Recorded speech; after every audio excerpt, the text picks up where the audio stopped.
talking with Dr. James Lindsay. He's the boss of newdiscourses.com, and I really value how he he's studied communism. He studied political communism, whether it was the original texts or whether it was the Soviet Union or the Chinese approach. And so he can see the similarities and the patterns today.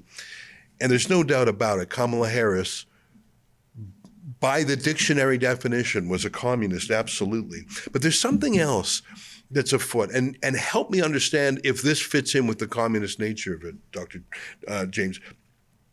The demasculinization of society, whether it's in schools, in Canada, and I think it's the same in the US, women are now the majority of university students. Men have been drummed out of so many places. And masculinity, we referred to that crazy Jaguar ad just as one tiny example. And there's been this counterculture. Dr. Jordan Peterson, basically How to Be a Man. Book's called 12 Rules for Life, but it's basically how to be a man. Even Gavin McInnes, our alumnus here, in his own way, telling people to be a man. The Tate brothers, I have my disagreements with them, but they're trying to teach people to be masculine. I saw a poll out of the UK. Half of young British men love Trump and want a Trump-like figure instead of, the effete, take-a-knee leaders they have over there. In this election, you had Tim Walz, who was like an AI version of a real man. Like you could detect it was. You had Dudes for Kamala. Remember this crazy ad where the Democrats showed what they think men are like? Here, we'll take a quick look at it. I'm a man. I'm a man. I'm a man, man. And I'm man enough. I'm man enough to enjoy a barrel-proof bourbon. Neat. Man enough to cook my steak rare. Man enough to deadlift 500, then braid the out of my daughter's hair. You think I'm afraid to rebuild a carburetor? I eat carburetors for breakfast. I ain't afraid of bears. That's what bear hugs are for. I'll tell you another thing I sure as shit am not afraid of. Women. I'm not afraid of women. I'm not afraid of women. They want to control their bodies? I say go for it. They want to use IVF to start a family? I'm not afraid of families. They want to be childless cat ladies? Have all the cats you want. Woman wants to be president? Well, I hope she has the guts to look me right in the eye and accept my full-throated endorsement. Because I'm man enough to support women. Man enough to know what kind of donuts I like. Man enough to admit I'm lost, even when I refuse to ask for directions. Man enough to not ban young women from reading Little Women. Or one of those pants books that the sisters like. I'm man enough to raw dog a flight. It sucked. Not worth it. I'm man enough to be emotional in front of my wife. In front of my kids. In front of my horse. I'm man enough to tell you that I cry at Love Actually. Good Will Hunting. West Side Story. That and Predator. And I'm sick of so-called men domineering, belittling, and controlling women just so they can feel more powerful. That's not how my mama raised me.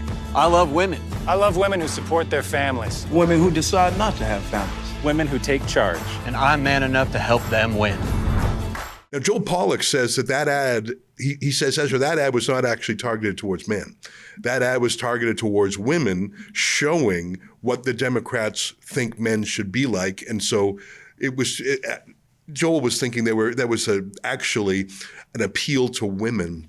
I don't know, but there is something going on when young men see alpha males and say, I want to be like that. And I think it appealed to blacks and Latinos as well, instead of the nagging, cackling Kamala Harris. Tell me a little bit about how we've tried to drive being men out of favor and how this is a reaction to it. Is there any, I don't know, has that been used in the past by Mao or Stalin or others? Did they try and emasculate society? Help me out here, or is this a new phenomenon? Well, the Soviets were pretty masculinist in their orientation, but there was, even in Soviet Union, there was an extraordinary push for what they called actual equality across all the different measures, not just financial or economic equality, but sex equality and racial equality or ethnic equality. A lot of this, a program was called Kornizatsia in Russian. We would call it DEI in the West. Exact same program, cooked up by Stalin in the 1910s and implemented by Lenin and Stalin together in the 1920s. had to cancel it by the 1930s because it did exactly what DEI is doing here. It turns into giant amounts of ethnic division. So yes, and less in Soviet Union, but in the Chinese context, I mean, I've even seen one of the big posters that says man, woman, boy, girl, we are all the same. And so the men had to be emasculated. The women had to be encouraged to masculinize. It sounds a lot like what Western feminists have been doing for the last 50 years in particular. And I think it's a purposed effort. There is some history of it, but it's never been as virulent as we have it in the West because it came filtered, unadulterated through feminism. Everything that we have that's woke theory passed through the hands of feminist theorists in the universities and in the education departments in order to get to the world the way that it is today. So this is a much more emasculating and much more effeminate approach to a communist way of thinking. And again, I likened it to bureaucratic politeness earlier, but that is this sort of, again, emasculated, nobody's allowed to stand up for themselves. And yeah, when you start to see examples of it, you're, especially as a man, but also as a woman, you end up in a different way, you end up being drawn to it because there's no force on earth like healthy masculinity. Healthy masculinity builds the world. Healthy masculinity protects the world. Healthy masculinity basically makes everything better. The problem is that when you try to get that healthy masculinity off the table because it'll stop your communist revolution, if you don't, what you end up with is you still end up with 50% of the population being male, and now they don't have any pathways, any learning pathways, mentors, cultural avenues to express and learn healthy masculinity. So what do they learn instead? What do they adopt instead? And you indicated your reservations with the Tate brothers. They learn a toxic masculinity that fits into the gap. And so this is by far known to be one of the most dangerous forces on the planet.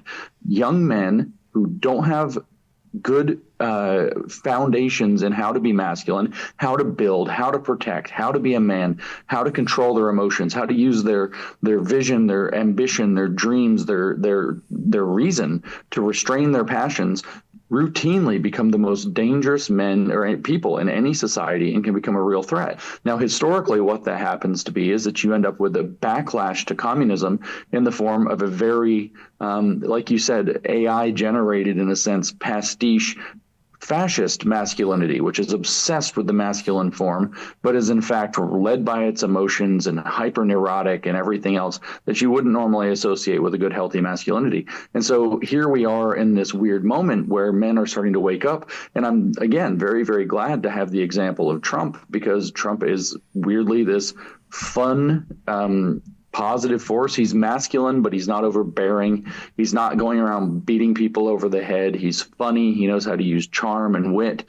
My wife calls him a class act, so he must be doing something right in that regard. And so, you know, it gives people actually a healthy role model. Maybe it'll actually turn some guys away from the Tates trying to figure out how to be a productive builder and protector in society, because Trump is setting such a great example. You know, Robert F. Kennedy Jr. has a lot of ideas. He is an ideas man, but he's also a very physical man. And there were a lot of images of him working out. He went on Joe Rogan, talked about his regime. Like that guy's really fit for his age. He's in his 70s, but he works out. It's actually, I'd say he's probably top 0.1% in terms of fitness. But there is something appealing to that. Compare that to the transgender Rachel Levine, icon for this is health and this is a normal choice. There was a lot of trans in the Biden-Harris administration and their messaging. And I think that's one of the reasons Trump did well. There was an ad that the Republicans put, I heard it was over approximately $150 million behind an ad focused on trans. Now, I don't know if that's accurate, because that's such an astonishing proportion of ads, but I don't think the Trump campaign spent a lot on paid ads, but here's one they did. And you can hear in the diction, they were also targeting the Black community.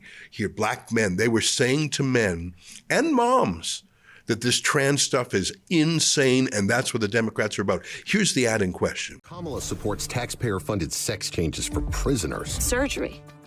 For prisoners. For prisoners. Every transgender inmate in the prison system would have access.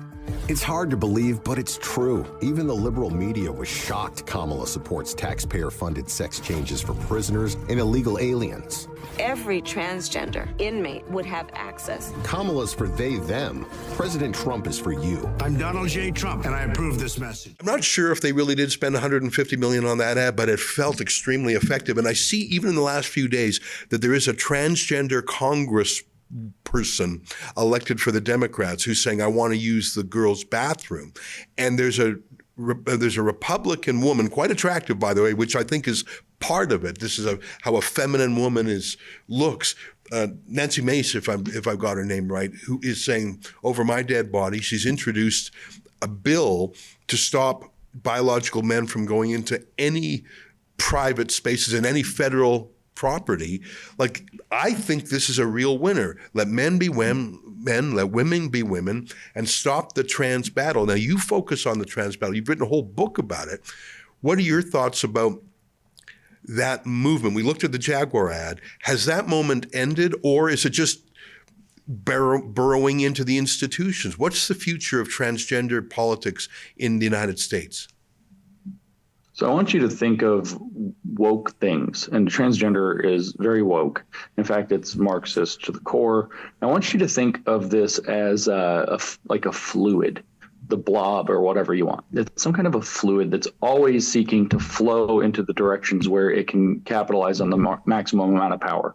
Now, what's happening in Congress with this particular congressperson demanding to use the wrong bathroom because he's wearing a dress, that is a provocation. That's a deliberate Bolshevik provocation in order to try to set up the conflict, in order to try to get political concessions or find some kind of compromise, or just to delegitimize opponents and expose opponents. This is what this is.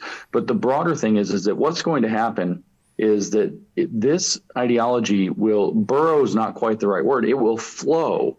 And it will flow to every single place where it can extract the maximum amount of power. And anywhere where it's hitting roadblocks, it will flow away from. Mm-hmm. This is exactly what happened, by the way, in 1980 when Ronald Reagan took power. And I think it would be very wise for people wanting to understand what should happen in this Trump administration to study what the left did during Reagan's administration, because they worked extra hard in academia. They went into all the different institutions where they could run rampant, and they developed and consolidated their theory and power. And we're going to see that here again. So what we're going to see is maybe there's going to be these roadblocks in the federal government, and we're going to watch it happen at local levels. There's going to be a lot of heavy pushes at the local level in all of the woke politics, because they're not going to be able to achieve it as well at the federal or even the state levels. And so the on-the-ground grassroots battles are going to get a lot hotter, even while people think, well, we won, Trump's president, we can go back to sleep again. Then that's exactly the wrong thing to do.